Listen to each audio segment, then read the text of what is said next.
আল্লাহ রাব্বুল আলামিন সূরা তাকবীর বলছেন, পারা 30 অধ্যায় 85 আয়াত 1 থেকে 5।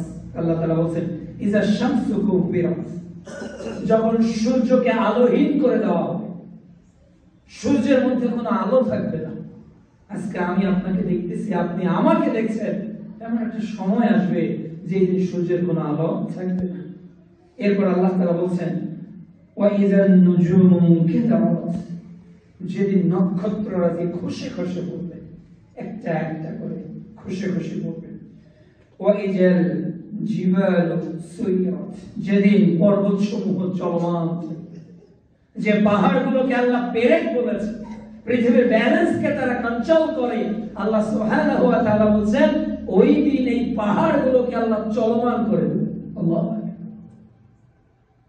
এরপর আল্লাহ রাব্বুল আলামিন বলেন, ওয়া ইযাল ইশারাতু উতিলাত, যেদিন একটা গর্ভবতী উটনী তার গর্ভপাত করে ফেলবে। একটা গর্ভবতী উটনী, একটা মা উট তার বাচ্চাকে প্রসব করে ফেলবে। এরপরেও সে বুঝতে পারবে না কি করবে। ভাবতে পারেন, একটা মা তার সন্তানকে যখন জন্ম দেয় কতটা তীব্র কষ্ট অনুভব হয়, কতটা ব্যথা যদি সে নরমাল ডেলিভারি দেয়। পশু প্রাণী দেখেননি কিভাবে তাদের কষ্ট হয়, বিভিন্ন চ্যানেলে বিভিন্ন মাধ্যমে আমরা এটা দেখেছি। বিচারের মাঠের পরিস্থিতি বলাচ্ছে যে যেই দিন সূর্য আলোহীন, নক্ষত্র খসে পড়বে, পাহাড়গুলো চলমান থাকবে, আর মাদি উট তার বাচ্চাকে প্রস্রাব করে ফেলবে। এরপর আল্লাহ তাআলা সূরাতুল কারিয়া প্রথম 5টি আয়াতে বলতেছেন, আল কারিয়া, মহা বিপর্যয়, মহা দুর্ঘটনা। পৃথিবীতে অনেক দুর্ঘটনা শুনেছেন। এই কিছুদিন আগে আপনার বিমান ক্র্যাশ হলো না, 179 জন, কতজন মৃত্যুবরণ করে, 2 জন মেডিকেলে। এটা তো একটা দুর্ঘটনা। বিমান অবতরণ করতে গিয়ে একেবারেই শেষ মুহূর্তে মৃত্যুবরণ, আকস্মিক দুর্ঘটনা ঘটছে। কিন্তু আল্লাহ রাব্বুল আলামিন বলেন, আল কারিয়া, ওই দুর্ঘটনা হবে মহা দুর্ঘটনা, মাল কারিয়া। এরপর আল্লাহ তাআলা বলেন, এই মহা বিপদটা কি, মহা বিপর্যয়টা কি, মহা ঘনীভূত আশা, সেই ভয়াবহ দিনটা কি। ওমা আদরাকা মাল কারিয়া, হে মুহাম্মদ সাল্লাল্লাহু আলাইহি ওয়াসাল্লাম, আপনি কি বলতে পারেন, আপনি কি জানেন ওই দুর্ঘটনায় আসলে ঘটবে কি, পৃথিবীর প্রেক্ষাপট ওই দিন কেমন হবে? এরপর বলছেন, ইয়াউমা ইয়াকুনুন নাসু কাল ফারাশিল মাবথুত, ওই দিন দেখবেন আপনি যে মানুষগুলো বিক্ষিপ্ত পতঙ্গের ন্যায় উঠতে থাকে। কখনো মৌমাছির চাকে আগুন ধরিয়ে দিয়ে মধু সংগ্রহ করতে দেখেছেন? কখনো একত্রিত হওয়া কোন মাছির চাকে কোন ঢিল দিতে দেখেছেন? দেখবেন যে একজন আরেকজনকে বাঁচানোর জন্য বিক্ষিপ্ত ভাবে ছোটাছুটি করছে, কেউ যেন কারো কোনো খোঁজ রাখছে না। এই দৃশ্য আল্লাহ তাআলা বলার পর বলছেন যে ওই দিন মানুষ আর পাহাড়গুলো ধ্বনিত তুলার ন্যায় উঠতে থাকে। পাহাড়গুলো তুলার মতো, একটা তুলা, একেবারে 1 মিলি 2 মিলি সামান্য ওজনের একটা তুলাকে যদি ফুটান, বাতাস যেদিকে তুলাও সেদিকে ঘুরতে থাকে। একদিন এই ভারী ভারী ওজনের সব কিছুই, এই সব পাহাড় পর্বতগুলো যেগুলো টনকে টন ওজনের, এগুলো পাতানের মতো, এইগুলো একেবারেই নগ্ন বস্তুর মতো উঠতে থাকবে। এই দিন কি হবে? কিয়ামত। ওই দিন কিয়ামত সংঘটিত হবে। এরপর পরের সূরায় আসেন জিলজাল, 99 নম্বর অধ্যায় 30তম পারার 1-2 থেকে পড়া শুরু করেন। আল্লাহ রাব্বুল আলামিন বলেন, ইযা যুলজিলাতিল আরদু জিলজালাহা, যখন পৃথিবী তার প্রচন্ড কম্পনে কম্পিত হবে, পৃথিবী থরথর থরথর করে কাঁপতে থাকে। আজকে সামান্য 6 মাত্রা 7 মাত্রা 7.3 মাত্রা ভূমিকম্পে, সামান্য ভূমিকম্পে দেখেন মানুষ কিভাবে ঘর থেকে পালিয়ে যায় নিজেকে আত্মরক্ষা করার জন্য, নিজেকে বাঁচানোর জন্য। যখন বিভিন্ন দেশে ভূমিকম্প হয়, বড় বড় ভূমিকম্প, মানুষ রাস্তায় শুয়ে পড়েছে, মানুষ দূরে সরে যাচ্ছে। কেন? এই ভূমিকম্প থেকে নিজেকে বাঁচানোর জন্য। কিন্তু গোটা পৃথিবী তো ওই দিন কম্পিত হবে, মানুষ পালাবে কোথায়? ইযা যুলজিলাতিল আরদু জিলজালাহা ওয়া আখরাজাতিল আরদু আসফালাহা ওয়া ক্বালাল ইনসানু মা লাহা। ওই দিন পৃথিবী তার বোঝাগুলো বের করে দিবে, যত বোঝা আছে। আর মানুষ বলবে ওয়া ক্বালাল ইনসান মা লাহা, আশ্চর্য পৃথিবী, তোমার কি হলো, তুমি এমন করছো কেন? এই দিন হলো কিয়ামত। এই দিন আমাদের সামনে খুব নিকটে চলে আসছে। তাহলে মরার পর কবর রেখে এসে আমরা উত্থিত হলাম, একটা বিচারের মাঠে একত্রিত হলাম, সবাই সমবেত হলাম কিয়ামতের দিন। এবার আদম আলাইহিস সালাম থেকে নিয়ে কিয়ামতের আগ পর্যন্ত যত মানুষ পৃথিবীতে থাকবে সব একত্রিত, সবাই একত্রিত। ওই দিনের প্রেক্ষাপট কেমন হবে? আমরা কবর থেকে উঠে এসেছি, ভয়ঙ্কর সেই শব্দে আমরা ছুটে চলেছি অজানা একটা গন্তব্যে। ওই দিন মানুষ একত্রিত হবে, তার পাপ অনুযায়ী তার টাকনু, তার কোমর, তার বুক পর্যন্ত মানুষ নামতে থাকবে। ওই দিন মানুষ নিজেকে বাঁচাতে চাইবে, নিজেকে আত্মরক্ষা করাতে চাইবে, নিজেকে আশ্রয় পাওয়ার জন্য এমন কোন কৌশল নেই মানুষ অবলম্বন করবে না। মানুষ কোথায় যাবে, মানুষ কার কাছে কি পাবে? আসুন আমরা কোরআনের বিবরণ থেকে জানি। আল্লাহ রাব্বুল আলামিন বলছেন সূরা মুমতাহিনা অধ্যায় 60 আয়াত 3, অনেক স্পষ্ট। আল্লাহ আগে কসম করেছেন, একেবারেই শপথ সূচক নিশ্চিত শব্দ সূচক শব্দ আল্লাহ তাআলা ব্যবহার করে বলছেন লাম তানফাকুম আরহামুকুম ওয়ালা আওলাদুকুম ইয়াওমাল কিয়ামা। বিচারের মাঠে আত্মীয় স্বজন, সন্তান সন্ততি কোন উপকারে আসবে? কে বলছেন? আল্লাহ। আমার কে তাহলে বিচারের মাঠে, যার জন্য আজকে কোরআন তেলাওয়াত আপনি করতে পারেন। সূরা মুলক পড়া হয়েছে আজকে জুমার দিনে, পড়া হয়েছে শোয়ার আগে। আপনার আজকে সূরা কাহাফ পড়া হয়েছে, শোয়ার আগে সূরা মুলক পড়া হয়েছে, সূরা বাকারার শেষ 2 আয়াত। ফজরের পর জিকির আজকার করা হয়েছে। হয়নি কেন? প্রত্যেকটা হয়নির পিছনে পরিবার, প্রত্যেকটা হয়নির পিছনে ইকুয়াল দুনিয়া। সূরা মুনাফিকুন আল্লাহ বলছে অধ্যায় 63 আয়াত 9, ইয়া আইয়ুহাল্লাযীনা আমানু লা তুলহিকুম আমওয়ালুকুম ওয়ালা আওলাদুকুম আন যিকরিল্লাহ। হে ঈমানদারেরা, ধন সম্পদ আর সন্তান তোমাকে যাতে ডাইভার্ট না করে, আল্লাহ বিমুখ না করে। ওয়ামান ইয়াফআল যালিক ফাউলাইকা হুমুল খাসিরুন। যারা ভুলে যাবে আল্লাহকে, ওরাই ক্ষতিগ্রস্ত, ক্ষতির কারণ। লান তানফাকুম আরহামুকুম ওয়ালা আওলাদুকুম ইয়াওমাল কিয়ামা। যাদের কারণে রবকে ভুলে গিয়েছিলাম, বিচারের মাঠে তারা কোনো কাজে আসছে না। আল্লাহ বলেন লান তান, অবশ্যই আসবে না, কোনো কাজে আসবে না। প্রিয় স্ত্রীগণ, স্বামীর পানির প্রয়োজন গরম করে দিলেন, খাবারের প্রয়োজন খাদ্য তৈরি করে দিলেন, নিজের সবকিছু দিয়ে স্বামীকে মনকে সন্তুষ্ট করলেন, কিন্তু রবকে সন্তুষ্ট করার জন্য কোনো দাসত্ব করলেন না। প্রিয় স্বামীরা, স্ত্রীকে খুশি করার জন্য এমন কোনো ত্যাগ নেই, এমন কোনো পরিশ্রম নেই, এমন কোনো স্বপ্ন নেই যেটা স্ত্রী পূরণ করছেন না।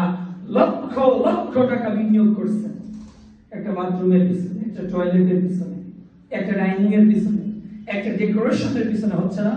লাখ লাখ কোটি কোটি টাকা ইনভেস্ট হচ্ছে, কিন্তু কিয়ামতের দিন ওই স্ত্রী আমার আর কোনো কাজে আসছে না। এটাই চূড়ান্ত আসবে না যে সন্তানের মুখে হাসি ফোটাতে গিয়ে ফজরের আগে বাবা ডিউটিতে চলে গেছে, এশার পরে বাবা ডিউটি থেকে ফিরে এসেছে, ঈদে নতুন জামা পরিবারকে দেওয়ার জন্য ওভার ডিউটি পালন করেছে। মানুষ ঘুমায়, সে 2টা 3টা 4টা পর্যন্ত ওভার টাইম ডিউটি পালন করে পরিবারের মুখে হাসি জোগাতে। ওই পরিবারগুলোকে বিচারের মাঠে আর খুঁজে পাবো না। কোথায় আমার স্ত্রী? আরে আমার বিল্ডিং গুলো আজকে কোথায়? আমি এত সম্পদের স্বত্বাধিকারী ছিলাম, আমার শত শত বিঘা সম্পদ গুলো আজকে কোথায়? আল্লাহ বলছেন লান তানফাকুম আরহামুকুম ওয়ালা আওলাদুকুম ইয়াওমাল কিয়ামাহ। ওই দিন কেউ উপকার করবে না। কে আত্মীয়, কে স্বজন, কতটা মানুষ আপনাকে জীবিত থাকাতে সাপোর্ট করেছে, কতটা মানুষ আপনার ডাকে ইয়েস স্যার বলেছে, কতটা মানুষ আপনার ডাকে উঠেছে আর বসেছে, কিয়ামতের মাঠে দেখবেন কেউ আপনার পাশে। আপনি একা। ডানে তাকাবেন, মানুষগুলো নিজেকে নিয়ে গেছে, চেনা মানুষগুলো কেন জানি অপরিচিত হয়ে গেল। বামে তাকাবেন, প্রিয় মানুষগুলোর মুখ কেন জানি আজকে অপরিচিত, সামনে কেউ নেই, পিছনে কেউ নেই। এটা একটা পরিস্থিতি যেটা আল্লাহ তাআলা সবাইকে বুঝিয়েছে। মানুষ যদি বুঝতে অক্ষম হয় যে আসলে এই শব্দ দ্বারা আল্লাহ কি মিন করেছে, যে কিয়ামতের দিন আত্মীয় স্বজন কোনো উপকার করবে না, তার মানে শ্বশুর শাশুড়ি দাদা দাদির আত্মীয় না। কিন্তু আল্লাহ তাআলা কোরআন দিয়ে কোরআনের ব্যাখ্যা করেছে। সূরা মাআরিজে আল্লাহ তাআলা বলছেন যে সূরা আবাসে আল্লাহ তাআলা বলছেন 3টি আয়াত, অধ্যায় 80 আয়াত 34, 35, 36। ওই দিন মানুষকে উপকার কে করবে না, আল্লাহর নাম ধরে ধরে বলেছেন এ তোমার উপকার করবে না, ও করবে না, ও করবে না, ও করবে না।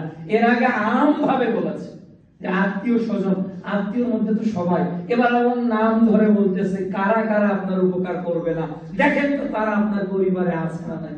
আল্লাহ তাআলা বলছেন ইয়াউমা ফিরুল মারউ মিন আখিহি। ওই দিন মানুষ পালিয়ে যাবে, আলাদা হয়ে যাবে, পরিচয়হীন হয়ে যাবে মানুষের ভাই থেকে। মানুষ ভাই থেকে কি হয়ে যাবে? আলাদা হয়ে যাবে। তাহলে উপকার করবে না কে? নিজের ভাই। এরপর ওয়া উম্মিহি ওয়া আবি, মা ও বাবা। কিয়ামতের মাঠে মাও কাছে থাকবে না, বাবাও কাছে থাকবে না। ওয়া সাহিবাতিহি ওয়া বানি, স্ত্রী সন্তান কেউ। আপনি কার? কে আপনি? Question myself. আপনি কার আর কে আপনার? কার জন্য দুনিয়া? কার জন্য ফজর হয় না? কার জন্য জোহরে মসজিদে আসতে পারেন না? কার জন্য প্রতিদিন 2 পৃষ্ঠার কোরআন পড়তে পারেন না? কার জন্য আল্লাহর নিকট 100 বার ইস্তেগফার করতে পারেন না? কার জন্য দাওয়াতের কাজে নিজেকে সংযুক্ত করতে পারেন না? কার জন্য পারেন না? কে আপনার উপকার করবে? এরপরেও আল্লাহ কত ভেঙে বলবেন? আল্লাহ কত ভেঙে বললে আপনি সচেতন হবেন? আল্লাহ কতটা ব্যাখ্যা করলে আপনি বিচারের মাঠে নিজেকে সতর্ক করত, দুনিয়ার মাঠে নিজেকে সজাগ রাখতে পারবেন? এরপর এটা গেল কেউ উপকার করবে না। এবার মানুষের উপকার না করতে পারো, আপনি তো তার উপকার করেছেন, তাই না? সে আপনার উপকার করবে না, কিন্তু আপনার তো একটা দাবি আছে যে আল্লাহ এই লোকটাকে তো আমি বাড়ি করে দিয়েছি, এই লোকটাকে তো আমি কর্মসংস্থানের ব্যবস্থা করে দিয়েছি, আল্লাহ এই লোকটাকে তো আমি খাওয়িয়েছি, পরিয়েছি, পোশাক দিয়েছি। এবার আল্লাহ তাআলা ওটাও ভেঙে দিচ্ছে।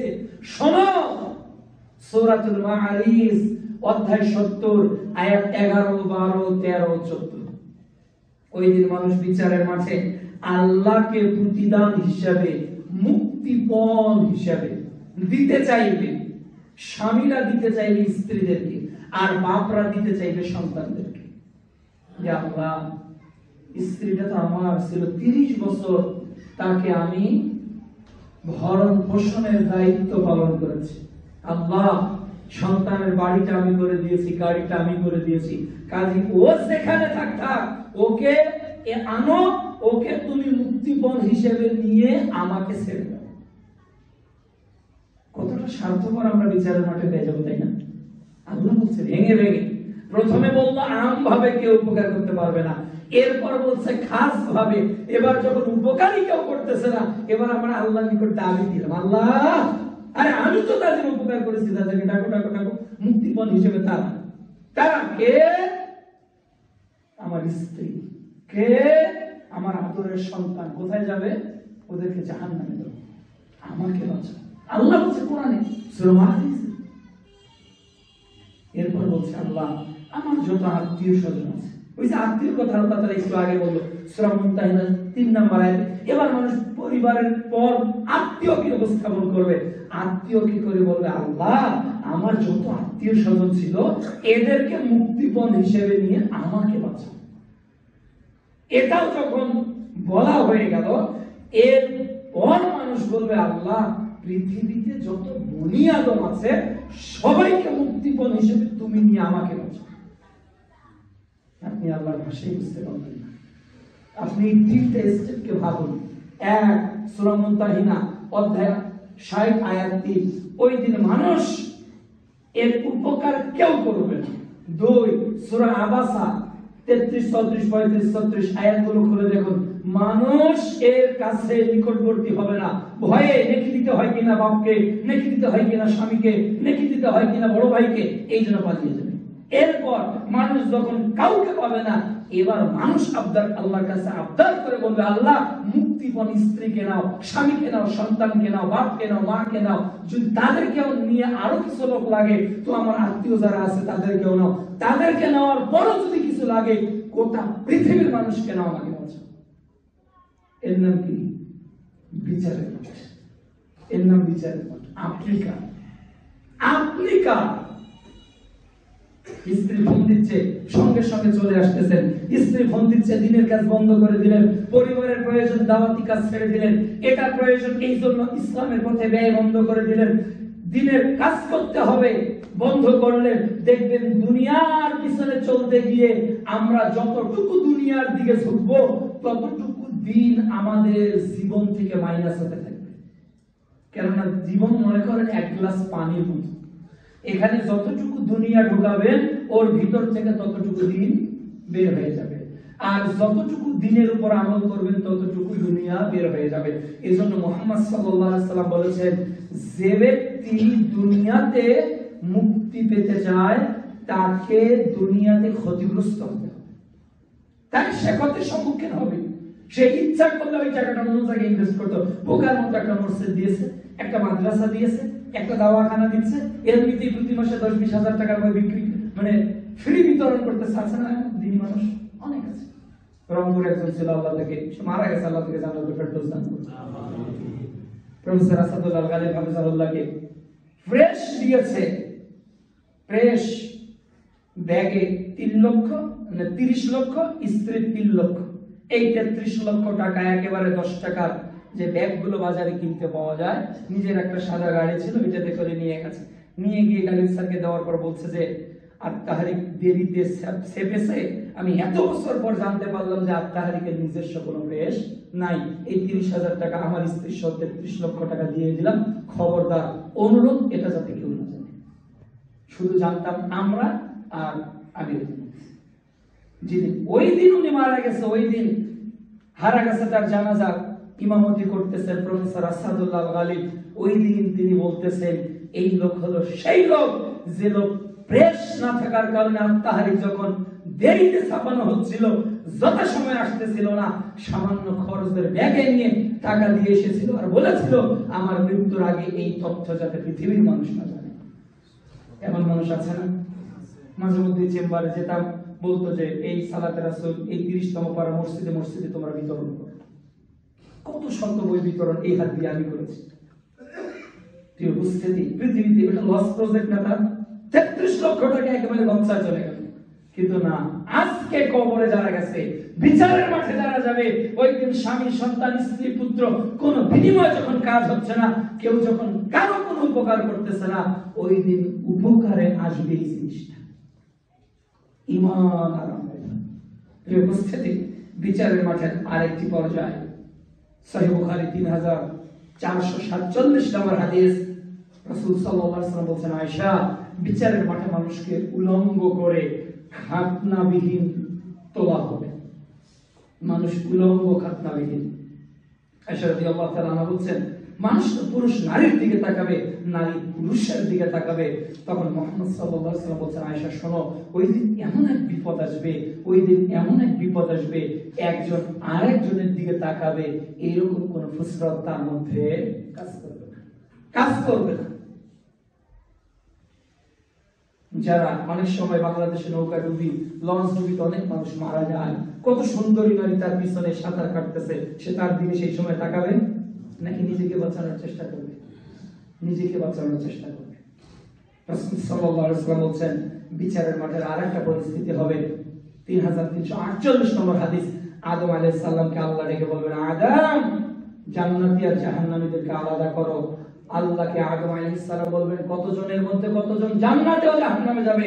তখন আল্লাহ রাব্বুল আলামিন বলবেন, 1999 জনকে জাহান্নামে আর একজনকে জান্নাতের জন্য নির্বাচন করো। কতটা পরিস্থিতি ঘোলাটে, কতটা ভয়াবহ! প্রিয় উপস্থিতি, বিচারের মাঠের আরো অনেক ঘটনা আছে। আসলে একদিনের বিবরণ এটা কখনো বলা শেষ করা সম্ভব নয়। এজন্য বিচারের মাঠের এই পরিস্থিতি যত আপনি সামনে যাবেন, এটা হবে ব্যক্তি কেন্দ্রিক পরিস্থিতি, আমরা পর্যালোচনা করলাম। যত সামনে যাবেন পরিস্থিতি তত ঘোলাটে পাবেন। বিচারের মাঠের যত সামনে যাবেন পরিস্থিতি তত ভয়াবহ পাবেন। এই বিচারের মাঠ থেকে, এই কবর থেকে, এই মৃত্যুর যন্ত্রণা থেকে নিজেকে মুক্তি করার পথ হলো ওয়াতাওয়াসাউ ইল্লাল্লাযিনা আমানু ওয়া আমিলুস সালিহাত ওয়া তাওয়াসাউ বিল হাক্কি ওয়া তাওয়াসাউ বিস সাবর।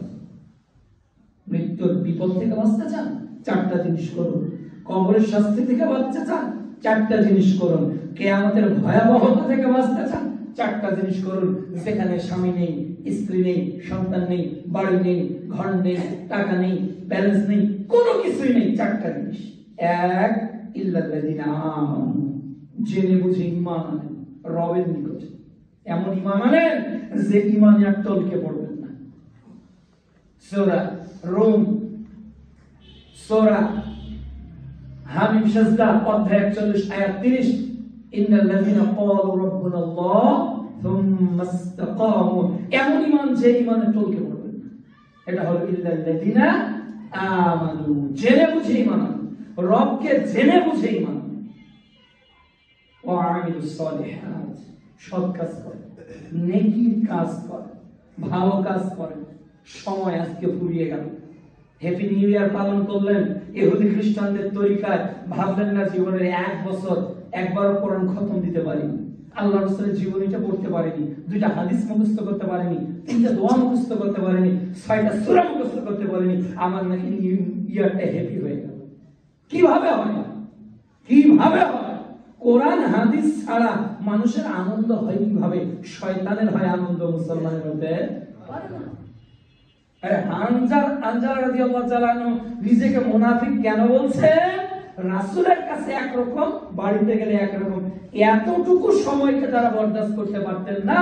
আর আমার সালাত নেই, সিয়াম নেই, তেলাওয়াত নেই, পর্দা নেই, গান বাজনা নিয়ে, এরপর দাওয়াত রামবোর্ড নিয়ে রাত দিন পাপের মধ্যে ডুবে আছি, আমার নাকি নিউ ইয়ারটা হ্যাপি হয়ে গেল। এটা তো শয়তানের জন্য আনন্দ, মুসলমানদের জন্য কষ্টের, বেদনার। কি করলাম 1 বছরে? কতটা কাজ করেছি ইসলামের, কতটা কাজ করেছি আল্লাহর পথে, কতটা মৃত্যুর প্রস্তুতি গ্রহণ করেছি, একবার খাতা কলমে মিলিয়ে নেন তো খুঁজে পাবেন না। এজন্য ওয়ামিলুস সালিহাত, নেক কাজ করবেন।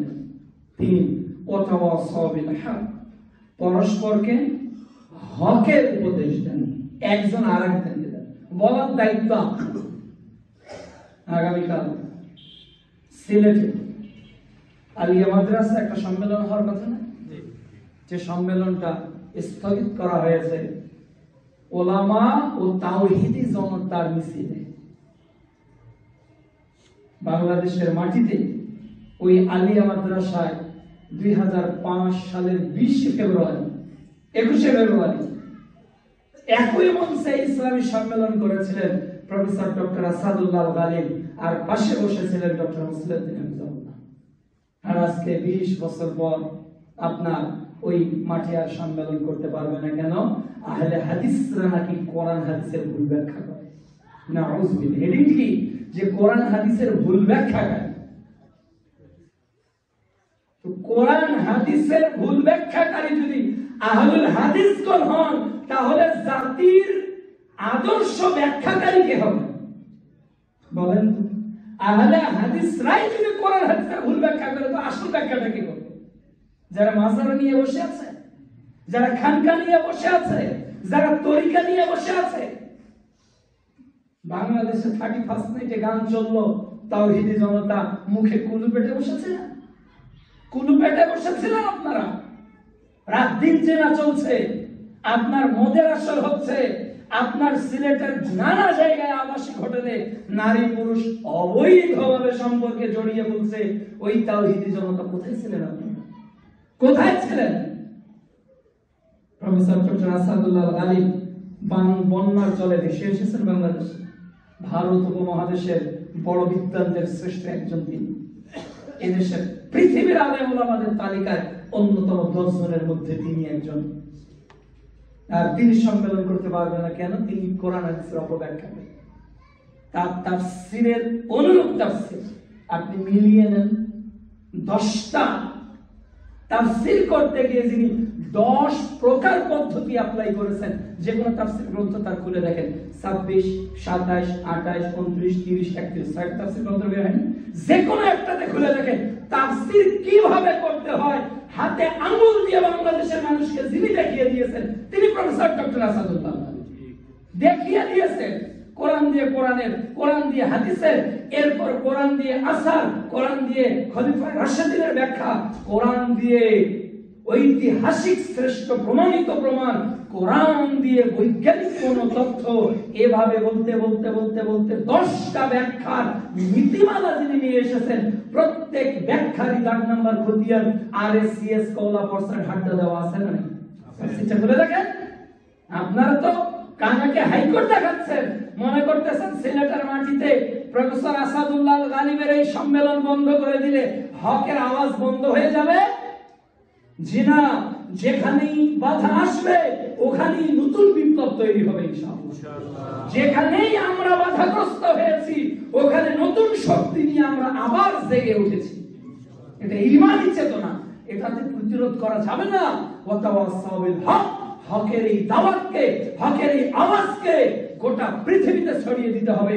রাসূল সাল্লাল্লাহু আলাইহি ওয়াসাল্লাম বলেছেন, লা তাযালু তাইফাতু মিন উম্মাহ যাহিরুনা আলাল হক লা ইয়াদুররুহুম মান খাযালাহুম হাত্তা ইয়াতি আমরুল্লাহি ওয়া হুম কাযালিক। সহিহ মুসলিম 1920 1923 5059 নম্বর হাদিস।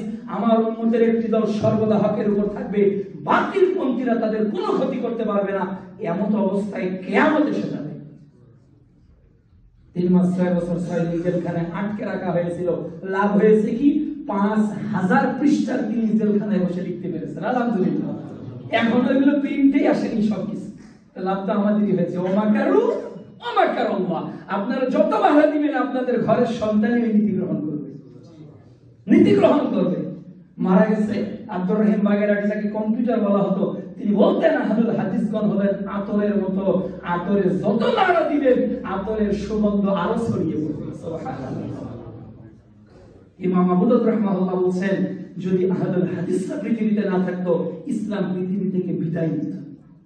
ইমাম শাফি বলেন, ইজা রাআইতু রাজুলান সাহাবুল হাদিস ফাকান্নি রাআইতু রাসূলুল্লাহ সাল্লাল্লাহু আলাইহি ওয়াসাল্লাম হাইয়া। আমি যখন কোন আহলুল হাদিস ব্যক্তিকে দেখি, স্বয়ং আমি আল্লাহর রাসূলকে জীবিত দেখতে পাই। আর আমরা নাকি ফিতনা তৈরি করি, আমরা নাকি স্বৈরাচারের গোলাম ছিলাম।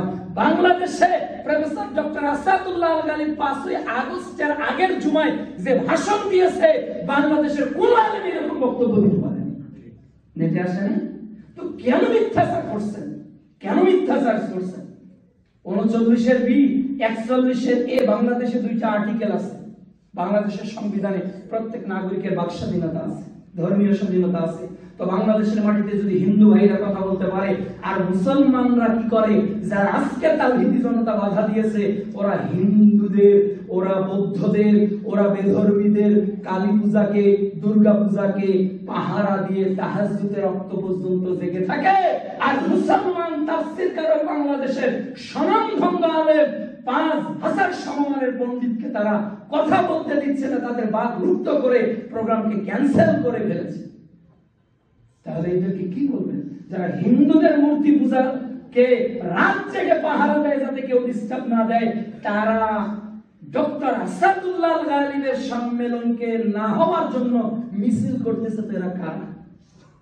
কারা স্বৈরাচারের দোষর ছিল আর কারা হক কথা বলেছে? জাতি এখন এত মূর্খ নয়, এখন ইন্টারনেটের যুগ, আধুনিক যুগ। আল্লাহ তুমি হকের বিজয় দাও, আল্লাহ তুমি হককে বাংলাদেশে প্রতিষ্ঠিত করো। আল্লাহ খানকা মাজারের এই সিলেটের ভূমিকে তুমি তাওহীদের ভূমিতে পরিণত করো। আল্লাহ সমস্ত শিরককে উৎখাত করে আল্লাহ তুমি তাওহীদকে প্রতিষ্ঠা করো।